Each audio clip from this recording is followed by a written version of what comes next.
Hey everyone, it's Tutorial Tuesday, and this week I want to show you guys how I do my rolled roses or rolled paper flowers.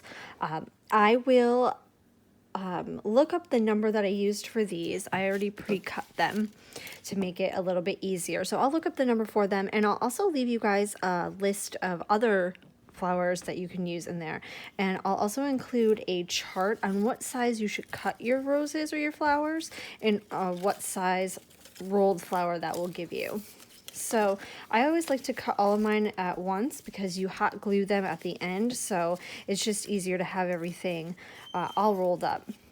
So you're going to start on the outside edge, but what I like to do first is, doesn't matter really which way you hold it, but I like to take my fingernail. Now my nails are longer, so if yours aren't, you can use something like kind of sharp, but not too sharp because it is paper. And I just like to kind of start to help make the paper not as stiff, because the stiffer it is, the harder it's going to be to roll it. So I like to just do this to help loosen it up just a little bit. I plugged my glue gun in already. I like to do that at the start. Mine takes a little bit to heat up because it's a little older. Okay, so then I'm going to go back to my beginning here. I'm going to use my Cricut tweezers here. I know a lot of people like to use the quilling tool that comes in the paper crafting toolkit. I don't have one of those yet, but that's also something I would recommend. I've heard really great things about it, and it's on my list to try. So what I'm going to do is at the very, very edge here, I'm going to clamp my tweezers on, and then I'm just going to carefully roll my rose around it. Now once you do this more frequently, you'll get a little faster, and I like to hold it in between my fingers here and then just kind of roll my tweezers, and I just keep it lined up with my other hand here, and I just roll the tweezers. I find that makes it a little bit easier, and just keep going. And you can do these in different sizes. For these, I'm going to do a shadow box. I also cut some smaller sized roses.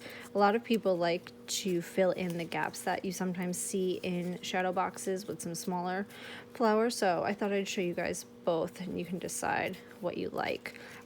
This is going to give me about a 2-inch flower, and I cut it at 8 inches wide. I like to do that because sometimes I like to use a variety pack of paper so that I can get kind of that ombre effect that you'll see here I have going with the different shades of the pink. So I usually do them about this size. The shadow box I have is an 8x8, and I'll be using about 16 of the 2-inch roses. So cut size is 8 inches wide. I leave it locked so that the height and the width stay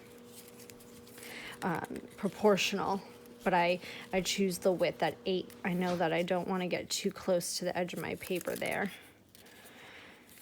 So you're just going to keep rolling almost up to the end. This little piece right here is the tab that you're going to glue your whole flower to. So I like to do these nice and tight, and then when you get to the end, you can kind of fluff them out and loosen them up a little bit. Sometimes when it gets to the end here, I like to just continue wrapping without moving the tweezers. Now you'll see my little piece here. Now I'll carefully open and close my tweezers to help get them out a little easier. I'm going to keep my tab here, and you'll see this is pretty tight, so just holding it, I'll carefully keep releasing this to let it kind of unfurl here. And then I'm going to go on the back, and I find it easier to bend this tab a little bit here. And then I'm going to take my hot glue, put a big dollop of it on, and then my glue dries pretty quickly, so I gotta be quick here.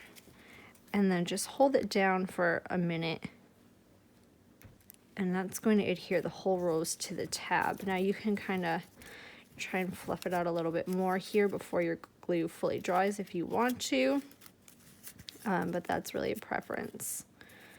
And you're going to notice that this is kind of a little loose here, and that's okay. Once you put it down, you don't even notice it. At first, when I started doing these, I thought I was doing something wrong because of that, and so I like to mention that that's not.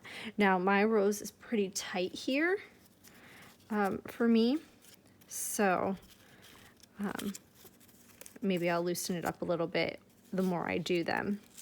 And you can also go through beforehand, and you can use a pen, a pencil, a weeding tool, whatever, and you can kind of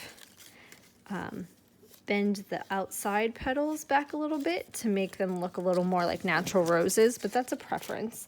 I'm just going to show you a small little rose here quickly. It's going to be the same thing. I'm going to start by doing the same thing around the edges to loosen it up a little bit, and because it's thinner, I like to be a little more careful here.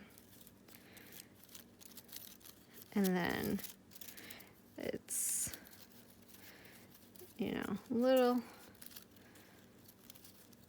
more careful. And then the same thing, just kind of bring it back here. These are easy to kind of tangle up, and you have to be careful because I sometimes forget these are just paper. So same thing, we'll start here, and you can roll towards you, you can roll away from you, and like I said, I like to do mine nice and tight at the beginning because you can always loosen it up a little at the end, but this way you know that you're getting, it's not too crazy at the end and then your tab doesn't fit. That's always one thing that I worry about, is that I just rolled the whole thing and the tab's not going to fit and I'm going to have to start over. So it's important to keep that in mind when doing these. So I'm just going to do this one quickly just to show you. This one, I cut it 2 inches wide, and I believe it makes like a 3/4 of an inch rose, your final product once it's rolled. So that is a cute little tiny little rose. And then again, put my tab down and I'll just kind of let it go. See, that's nice there. And then I'll pinch it and pull it back. And now I'm not going to need as much glue because this is much smaller, but I do put still a healthy dab on there. And then you're going to push it down. And then you have a much smaller rose. And again, you'll notice sometimes on the back it looks a little looser. You have a gap there and stuff like that, but once you turn it over, you really don't see any of that. And when you go to glue it down in your shadow box, you can also move it kind of around and glue that in place too. So it's really not super, super, super important, but that's how I do my rolled roses, and I'll come back with the final product when I'm done. Okay, everyone. So I have rolled all of my roses and I placed them in my shadow box. I haven't glued anything down yet.